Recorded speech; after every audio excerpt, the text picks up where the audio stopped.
So what would it mean if you had a courageous culture? You know, a culture that employees actually want to join? Well, today we're going to answer that question, how to build it, and some more great stuff with the authors of the new book, Courageous Cultures, Karin and David Dye. They're the founders of Let's Grow Leaders, a leadership training and consulting firm in Maryland. They've recently been named on Inc.'s list of top 100 leadership speakers to watch. 100 leadership speakers, and one of the AMA is 50 leaders to watch. Holy crap, I just totally skipped that sentence because that's freaking awesome. Karin and David, they work with leaders around the world who want to achieve breakthrough results without losing their soul or their mind in the process. They're known for their deep experience, innovative approach, and highly practical tools. They're a lot of fun, super smart, and actually do what they talk about. So what's up, gang? It's good to see you, my friends. Well, thank you so much for having us, Phil. Yeah, I'm jacked that you're here. So, David, is that a courageous culture in your pocket, or are you just happy to see me? Well, yes, it is both. Awesome. So cool. So you know, your company does all this stuff, but where did you get the genesis of the courageous cultures idea that you'd now burst forth in the world? Yeah. So Phil, it was really interesting. For the last couple of years, we've been noticing a pattern as we were working with a lot of our clients, and we would go into the senior level of the organization and we would hear people saying things like, you know, why don't people bring more ideas? Why don't people speak up? Why am I the one that has to do some walking around and discover this best practice? Why aren't people sharing? And then we would go in to do training or focus groups at the very front line of these same organizations. And we would hear things like, I don't know why I speak up. Nothing ever happens. Last time I spoke up, I got in trouble. Why bother? Or, you know, whenever I bring an idea forward, my boss takes the credit for it. I thought, wow, are you working in the same company? So employees have ideas. Leaders want to hear them, and somehow there was a disconnect. So we partnered with the University of Northern Colorado to do some research and figure out why does that gap exist and what do great companies do and great leaders do to overcome it. And then the other reason that we wrote the book was as we were looking at the future of work and what's happening in the world, and this has only been accelerated through COVID and everything else that's happening, is that, you know, with artificial intelligence and the commodification of so many competitive advantages, that ultimately your number one competitive advantage that you have are your people, and the extent to which you can get every voice contributing on behalf of the customer experience, building a better employee experience. And it takes every single person to do that. We've long ago left the days where any one leader is going to be able to do that. So we wanted to help leaders with a practical roadmap to build that kind of culture of consistent contribution and really tap into and leverage everything that they've got in their people. Yeah, good. Well, I love that. I think that's super important. I agree. Never before has it been more obvious with this distributed workforce that we're all working from home, that the future of work is definitely distributed as well, where everyone must contribute or the organization is not going to thrive. So I love that your number one competitive advantage, of course, is your people. But yet I think some organizations still don't get it, right? Some organizations are still thinking, well, maybe if I just pour more into research or I just sell more, that's going to help. So what are some of the pitfalls, before we get into how to build this, what are some of the pitfalls that companies make before they even get started along this journey? You know, the real big challenge that we found is that people think they are asking for ideas. And so they'll say, you know, well, we have an open door policy. Or I'm constantly asking people, what ideas do you have to improve the business? And the challenge is having an open door. The problem with that is it still takes courage to walk through that open door. And if you do not have a psychologically safe culture, that is a challenge. And the problem with just saying, hey, what ideas do you have, is that feels very overwhelming. Well, gee, I have a lot of ideas. But if you can be very specific and clear, not only that you want ideas, but what a great idea would accomplish. So I need ideas right now on how we can be more productive and more effective while working from home. Now that's a very specific idea. And if you ask me that in that way, oh yeah, well, I certainly have been thinking about that. I have ideas. So that's the number one pitfall. Yeah, that just not asking for what you need. That definitely is 49% of the folks in our research said the reason they're not sharing ideas, and the ideas they weren't sharing, by the way, were how to improve the customer experience, the employee experience, or productivity in the process. 49% said the reason they weren't sharing is that no one asked. And then once you've got ideas, another pitfall that we see is people either not responding to those ideas, and they might even be using them in some cases. I'll tell you about that later, but they might be using them, but they're not going back and responding, or they're responding poorly. So failure to respond well to the ideas you are getting, puts a wet blanket over any more. Yeah, so 50% of the folks in the research said the reason that they don't share ideas is that nothing ever happens with their idea, and that's a failure to respond. And then 40% said they lack the confidence to share, and so that's another pitfall because you're not creating a safe enough environment. And part of what we have found is that people say, well, I am a great leader, right? I have never done anything that should have caused fear and intimidation. And that might very well be true. But the chances are that in the past, they have had a boss who either led with fear and intimidation, did some shaming, or shut down their ideas, or stole the credit for ideas. And the research shows us that people tend to hold on to those negative experiences, even if they've had subsequent positive experiences. Yeah, there's so much human psychology that goes into this. People will default to safe silence. And that's the default. And so leaders, you have to do something intentional to change that. Wow. That's so interesting. The default is safe silence. That makes sense though, right? If we think about that, just saying nothing, well, keep your head down, do your work. That's enough. That's all that's expected of me, right? Right. Not really, right? We should be brave. We should have that. And so you talk about the 3 reasons that instills that they don't feel safe, right? You said fear, which is interesting, right? And maybe past fear, maybe current fear, shame. But then you said one that I had not thought of. And I think that's really interesting. And that is, you had a boss who stole the credit. And I can tell you, I've absolutely had bosses like that. And I hated that. And that absolutely shut me down. So talk to us a little bit more about that credit stealer and how we can go drive back to that old boss in our past and punch him in the face. So you're not alone. 56% of the people in our research said the reason they are not sharing their good ideas is because they're afraid that they won't get the credit, which that was probably the most surprising thing. It was shocking. Of all the different options of reasons why you might not share something, that was the one that was cited most frequently as well. I'm not going to get credit.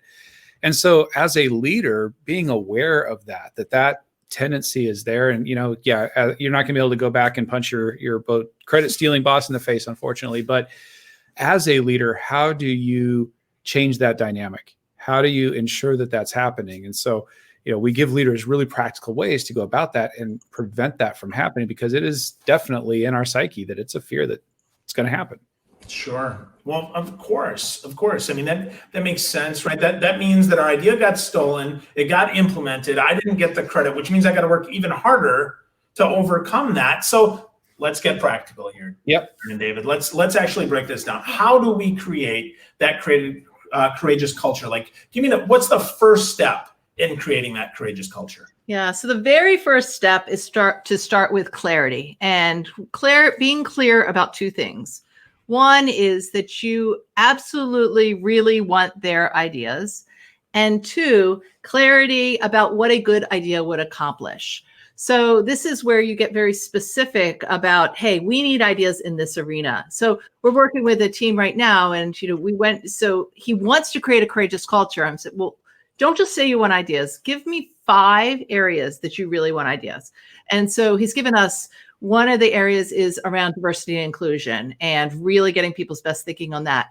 The next is around how do you do employee engagement at a time like this? And then he had 3 that were very specific tactical business challenges that he has. And so then all the work we'll be doing with his team is around these 5 areas. And you already have a good start on that because he's been specific. Now, other ideas might emerge during this time, but if you can get people practicing with specific areas of the business that you want to improve, that's the really good place to start. And one of the specific tools that you can use to do that is what we call a courageous question. And a courageous question differs from a regular, hey, if you've got ideas on how we can be better, I'm all ears. It's different than that. It's intentional and it has two characteristics. It's very specific and it's vulnerable. And so the specificity is, so for instance, let's say you've got a distributed workforce right now.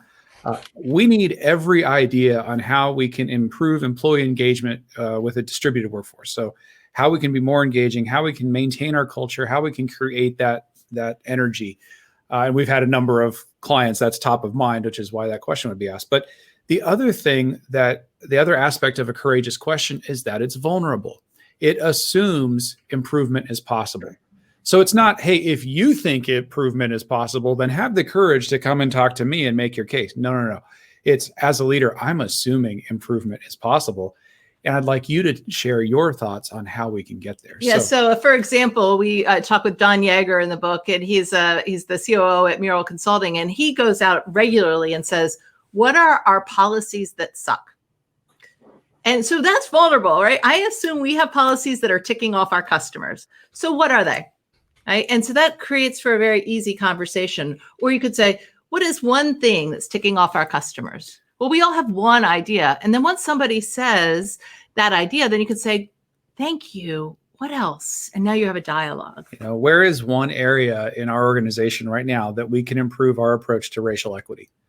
That's specific and it's vulnerable. Assumes improvement is possible. Wow.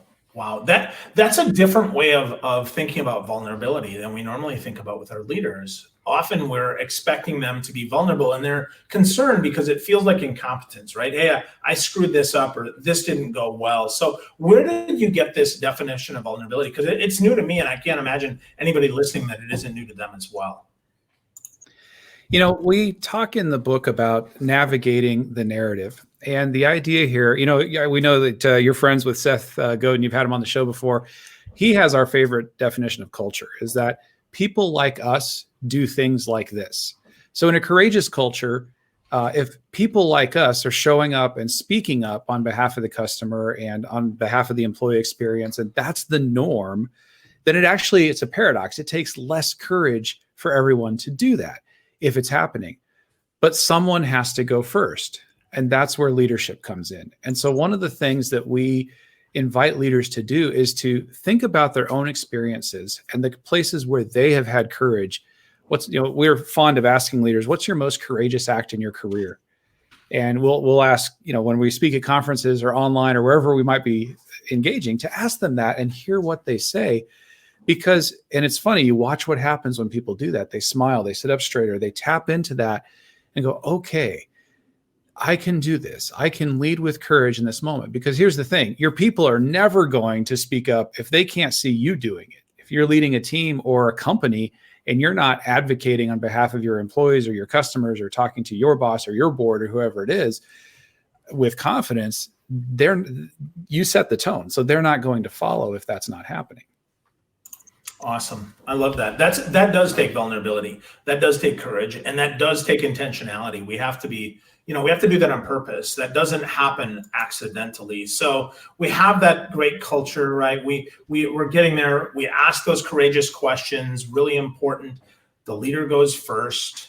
Okay, so leader's gone first. But what happens if my boss isn't on board? What happens if my boss isn't that one, right? I mean, you said that there's definitely a disconnect between leadership and the front line. So what happens if my boss isn't courageous? What happens if I still want to be courageous as a frontline manager? It's a perfect question. And we have several examples in the book of managers who do what we call build a cultural oasis, which is you concentrate on your own sphere of influence. You say the way people like us are going to act on my team is that we're going to speak up, we're going to share ideas. This is how I'm going to behave with my peers. Right? And so that you work. And here's the thing about all that. You will get the results. And then the results continue to buy you additional freedom to lead that way. You want to share about Jamie? And Sure, yeah. So in our discussions, one of the deep dives that we did in the research working with different clients was with a international engineering organization that very, very high speed transactional, not the most human-centered culture. But Jamie was a manager who at one point in his career looked at the group that he was talking with at a leadership meeting and said, we've got to do a better job of connecting managers to their people and helping them lead in a human-centered way. And I've got some thoughts about that. And the people at the table said, oh, go for it. See what you can do. And so the first thing he did was he went and found 3 other like-minded folks. And together, the 4 of them started brainstorming. They eventually built a grassroots community of practice for managers and leaders in this company who are committed to a human-centered leadership. And they've got half of the managers in that company now in one country of that company who have voluntarily joined this group. And so when we talked with Jamie about this, we said, Jamie, if you were talking to other leaders at another organization who might feel like they're all alone, who feel like the company their boss isn't on board for this kind of approach or building, a courageous culture, what would you tell them? But they've got it burning in them. He said, oh, that's easy. The number one thing I recommend, find the others. There are other people in your company. And if you can't find them in your company, find them in other communities, find them online, find them, connecting with people like us or yourself. Like there are people who are committed to these things and they're out there. You don't have to do this journey alone. And I think one of the other things I think that is interesting is there's more likely a lot more support that's out there than you might think there is. Yeah. So I was teaching at it was a large government agency, and I had been doing a long-term leadership program. This was the 3rd year that I've been involved with it. And every time I would go in, I would hear these stories, and they were heart-wrenching stories where people had been shut down. And, so giving them the courage to apply these tools and find the others. But what was very interesting is after one of the programs, this woman said, I'm going to submit you to come to speak at our all big series. And I'm trying to not disclose who this is, but this big series. And do you know, I'm like, oh yeah, they had some really, really famous people. I'm like, they're never going to call, but they did. And they said, your message on courageous cultures is exactly what we need here, And so, I think there's more receptivity. And so then talking at the very senior level, they said, yes, we need people speaking up. But the culture had been going on for so long and the history had been so long, even though senior leadership were willing to make this one of their biggest priorities and communicate that as one of the most important things, it takes time for that culture to change. Yeah. Phil, there's another aspect of this that I think is important when you're talking about, well, what if my boss isn't on board? And I think we all feel that at some level. And so one of the tools that we equip both leaders and individual contributors with is the ability to contribute ideas that have a much greater chance of getting traction and being used. Because we know from our work with leaders, there's like almost nobody takes a leadership role, becomes a manager because they want to screw people over or cause them harm. Everybody's doing the best they can. And so the tool that we use to help people contribute ideas, to vet their ideas, and to give them the best chance of getting traction is called the IDEA model. And IDEA is an acronym. So it starts for I. Is it interesting? So we ask people to say, why do you think your idea is interesting? Well, what does it align with? Oh, it's interesting because it aligns with this question that you told us we need to answer, or it aligns with the strategic initiative. D, is it doable? Meaning, is this something we could actually do? This is particularly important right now because there's so much going on. Could we pull this off in the next 6 months? E, is it engaging? Meaning, who else would think this is a good idea, right? Who are your stakeholders? Who else do we need to get on board? And A, come with a couple of key actions that you would recommend as our next steps. And when we use this, you can do this so quickly. Say, I need ideas around this. When you're vetting your ideas to figure out which one is the best, run it through this idea model. And we've been doing this in our live online sessions. And in like 45 minutes, people come up with great ideas. Wow. I love that, Karin. That's so good, right? Interesting, doable, engaging, and actions. And especially the engaging part, to your point that, David, you made really well. And that is, we have more support than we expect. So when we can, right, we can enlist that inside, outside an organization. Maybe you're part of an association. If you don't have anybody inside your organization that can do that, or, maybe there's some people on LinkedIn or Twitter or Facebook in a group that you can take advantage of or something like that. I'm curious, on that note, Do you have a Courageous Cultures group that people can join and participate in at all? So we have been doing a lot of work with these live online idea inspiration rallies.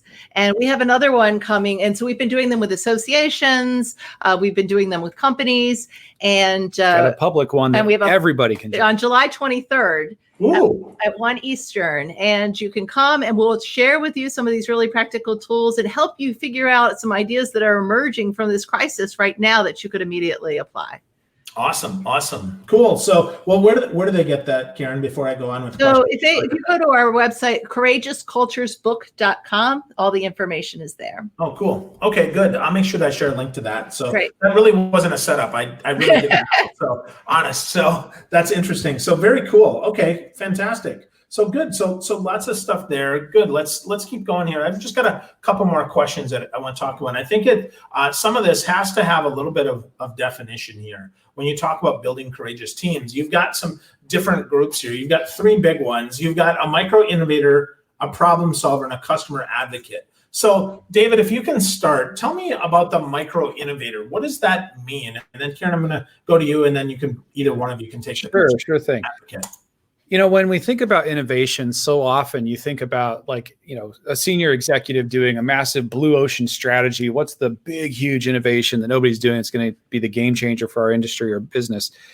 And that's good. And we need those. And courageous cultures can help produce those. But what we're talking about with micro innovations are the day-to-day enhancements that improve a process, the customer experience, the employee experience. There are those little efficiencies that somebody recognizes because they're very close to the work. And so our frontline folks or leaders, whoever, at whatever level, what is it right in front of you that can be better? And when people are thinking about it that way, well, here's that little enhancement. And it's just this one thing I do. Well, if we could scale that, if we could capture those and get those replicated throughout the business, throughout the organization, how much more effective would we be?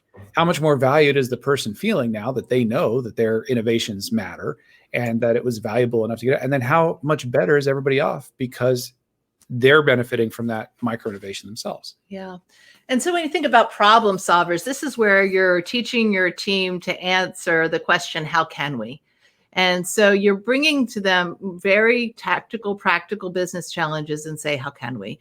And so, for example, in our organization, the last 4 months has been, how can we do live programs, and that we're going to be in hotels and face-to-face and in companies, and how can we give a best-in-class experience that will still help people to achieve all those outcomes and do it live online, right? And so that isn't just a question that David and I were asking. So we asked people involved who support our curriculum. We've asked our administration.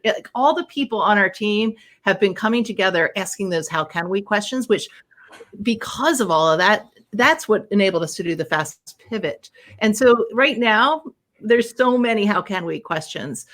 You're working with one contact center, and they had been absolutely against. We will never have agents working from home. I mean, that was like in their core. That's what no, we don't do that. Well, guess what?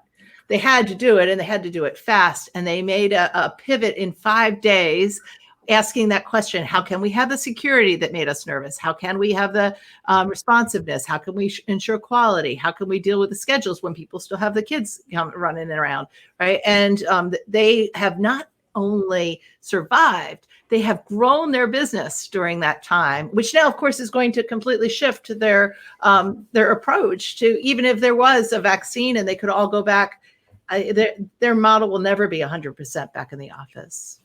So the common thread through your micro innovators, your problem solvers, and your customer advocates is initiative.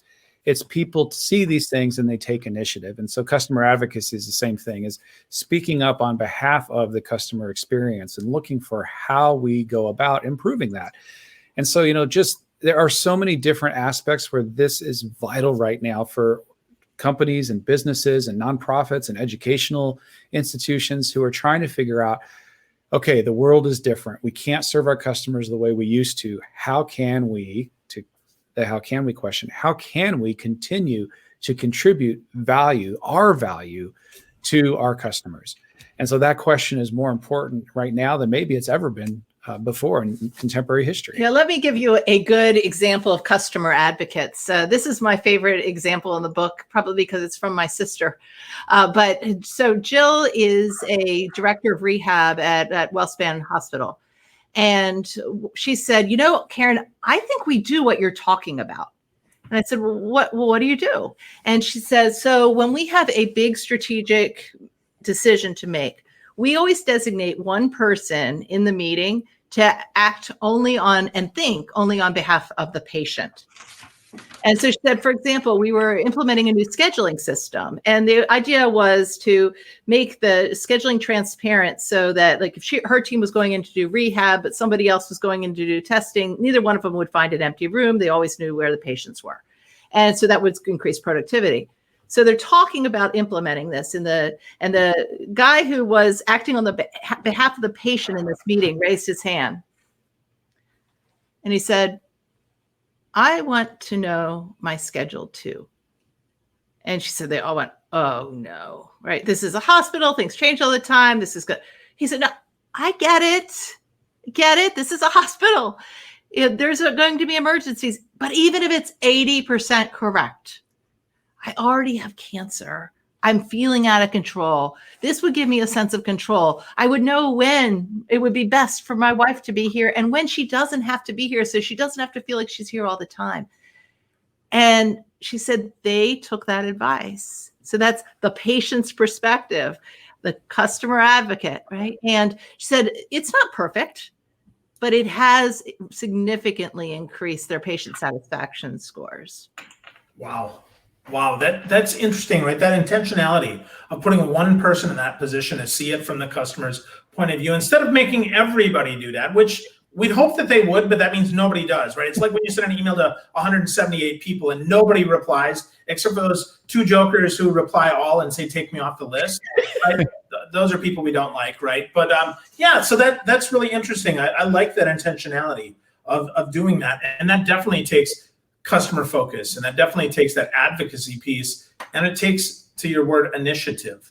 Really, really important. So so I'm looking behind you here, and I see 4 cool posters here. Those posters have anything to do with your book? Yes, they do. They might, just a little bit. So yeah. On your left, you have Navigate the Narrative, and that is really, how do you get in touch with your own feelings around fear? What is scaring you? How do you have those kinds of conversations?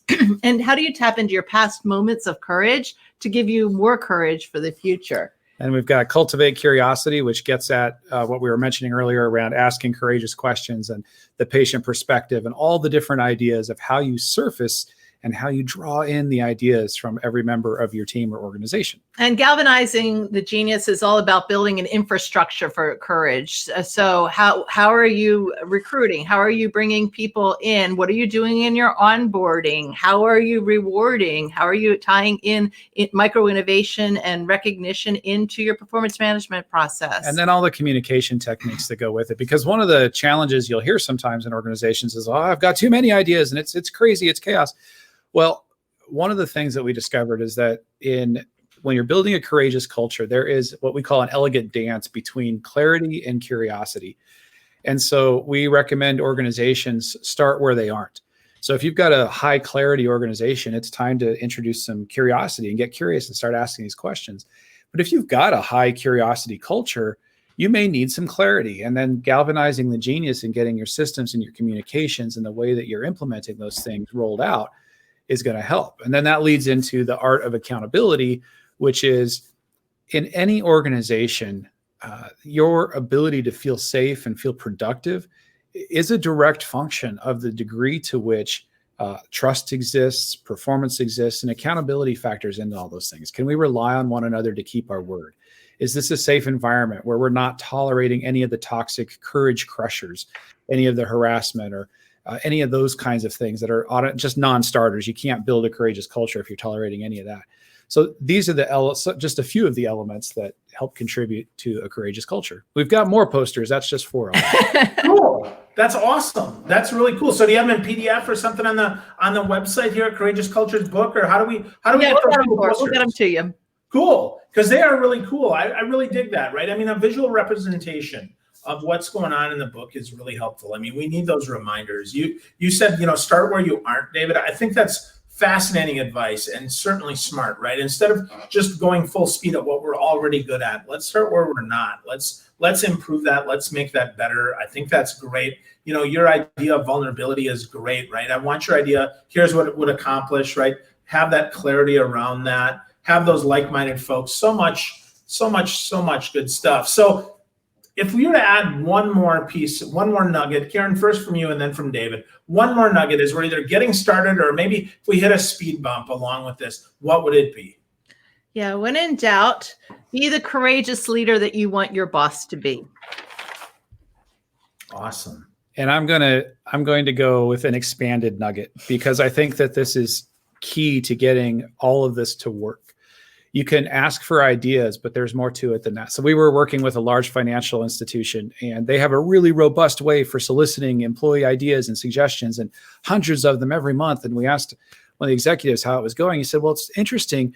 50% of the ideas we get have already been implemented. They're underway or we're already doing it. We said, well, that's great. People must feel like energized. Their voices heard. He said, in our internal surveys, not so much.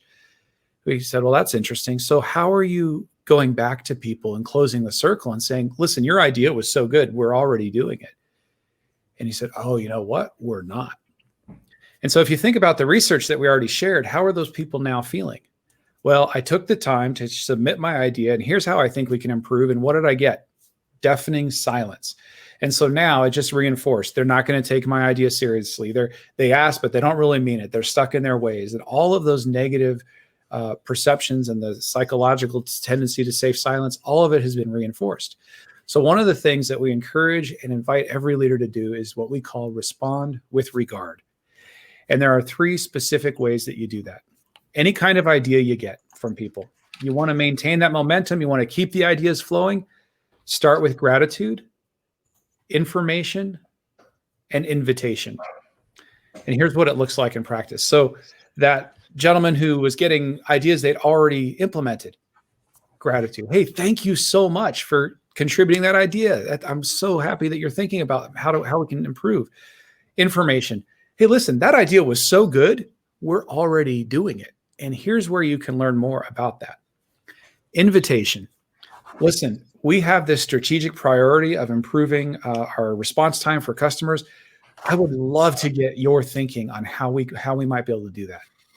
Okay. Gratitude, information, invitation. Same thing works if somebody contributes an idea that either isn't fully formed or you can't even use it right now. Hey, thank you for thinking about this with us. I appreciate you taking the time and energy and speaking up. You get more of what you encourage and celebrate. Add information. So the idea that you contributed, we tried something like it last year, and here's what we found. We ran into this department has a competing priority that we've got to make sure that they're able to achieve. And then also we had some resourcing constraints that we never did figure out how to overcome those. So listen, if you could help us figure out a way to do both, I love where you're going with that invitation. Would love to hear your ideas on how we might do that. And so regardless of the kind of idea you're getting, gratitude, information, invitation is going to maintain people's momentum, keep the energy flowing, and keep those ideas coming.